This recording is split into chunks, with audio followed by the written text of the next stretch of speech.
Office শেষ করে বাসায় আসলাম। বাসায় এসে ড্রেস চেঞ্জ করে হাত মুখ ধুয়ে বিছানায় বসার সাথে সাথেই আমার খুব ভালো একটা অফিস কলিগ মেহেদি হাসান আকাশ, ওনার ফোন দিয়েছে। আমি এখন নিচে যাচ্ছি, দেখি কি বলে।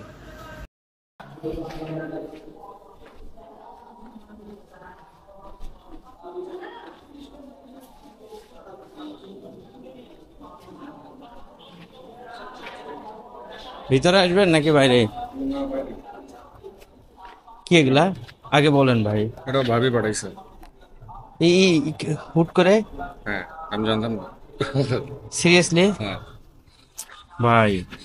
হ্যাঁ, ভালো আছে, ঠিক আছে। না, ভালো আছে সেটা সমস্যা না, আর খারাপ থাকলেও খাওয়া যাবে, কিন্তু পিঠা, আপনি মিষ্টি খেতে পছন্দ করেন? ভাই ঋণই করেন না প্লিজ। ছি ছি ভাইয়া, ভাবি আছে, আপনি আছেন, আপনি বাসা থেকে আবার আসছেন? হ্যাঁ, তাহলে একটা বিড়ি খাচ্ছেন, আসেন। বক্স আছে আমার কাছে, আর একটা ফ্রি দিয়ে দেবো না। ওটা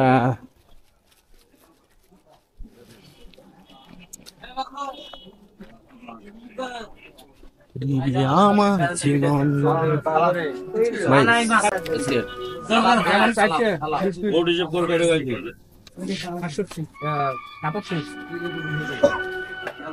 দুইটা কোক দিন।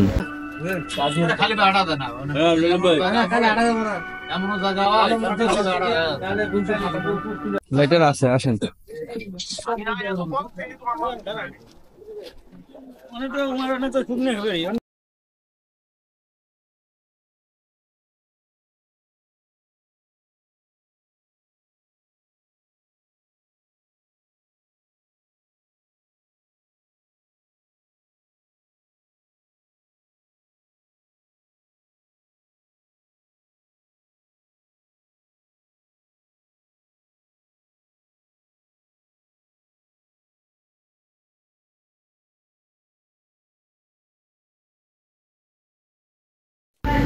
গিফট মানেই মনের মধ্যে খুশির আমেজ আর এক অদ্ভুত ভালো লাগা।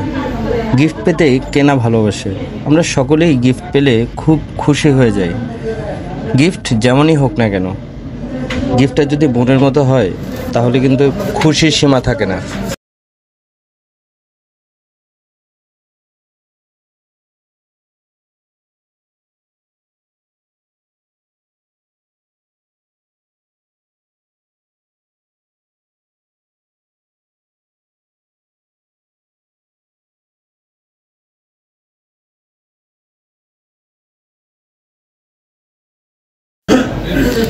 আবার গিফটটা কে দিচ্ছে তার উপরও কিন্তু নির্ভর করে খুশির শতকরা হার। হ্যাঁ, ঠিকই ধরেছেন। প্রিয় মানুষদের থেকে গিফট পাওয়ার আনন্দটা একটু বেশি। আর হঠাৎ করে কোনো অনাকাঙ্ক্ষিত গিফট পেলে তো কোনো কথাই নেই। এই গিফটটা আমি হঠাৎ করেই পেয়েছি, কোনো পূর্বাভাস ছাড়াই, তাই এটি পাওয়ার অনুভূতিটা আমার কাছে একটু বেশি অন্যরকম।